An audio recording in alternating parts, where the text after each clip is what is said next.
আজকে পর্যন্ত দোষীদেরকে ধরা হয়নি। আপনারা যদি চান তাহলে আমি মুখ্যমন্ত্রীর কাছে গিয়ে এটা বলবো, নাহলে অতি সত্য পরে এগুলাকে জেলে বলুন, জেলের আগে এগুলাকে ভালো করে বুঝিয়ে জেলে দিন।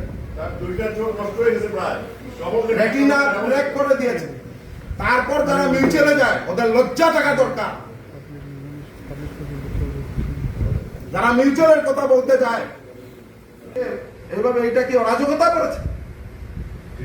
আজকে বললাম विदिन 24 और 48 आवर्स कमिश्नर साहब इसको पकड़ के इन लोगों को पूरा दृष्टांतमूलक शास्ति देना है।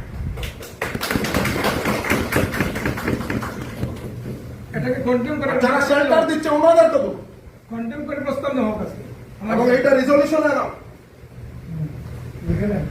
এই কথাটা আমি মুখ্যমন্ত্রী মহোদয়কে কালকে আমি পরশুদিন যাচ্ছি আমি তুলে ধরবো, কেন ওদেরকে অ্যারেস্ট করা হয়। একটা খবর দেই যে অ্যাপ্লাই করতে হাইকোর্ট ফর এক্সিকিউটিভ বেল কে জলের মেশিন দিচ্ছে কিনে, কে কি দিচ্ছে সব নজরে আছে আমার। বেল পাস লিক করে দেওয়া হয়, অ্যারেস্ট করা হয়।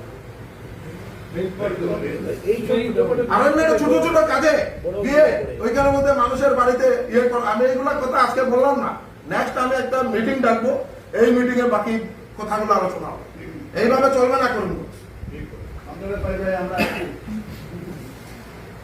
আরেকজন শিলচর মেডিকেল কলেজ, তারপর কিছু কিছু লিডার, ওনারা লিডার নয় আমার চোখ,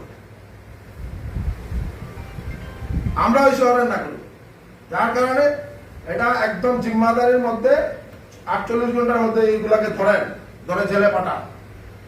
আর যারা যারা শেল্টার দিতে যায় ওদেরকেও ধরে ওই সেম অ্যাক্টে পাঠান।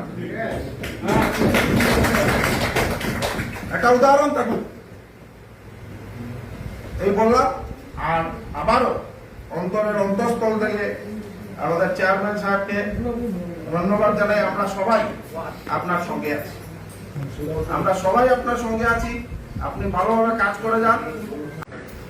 তারপর আজকে পর্যন্ত দোষীদেরকে ধরা হয়নি। আপনারা যদি চান তাহলে আমি মুখ্যমন্ত্রীর কাছে গিয়ে এটা বলবো, নাহলে অতি সত্য পরে এগুলাকে জেলে বলুন, জেলের আগে এগুলাকে ভালো করে বুঝিয়ে জেলে দিন। রেটিনা ব্রেক করে দিয়েছে, তারপর যারা মিউচুয়ালে যায় ওদের লজ্জা থাকা দরকার।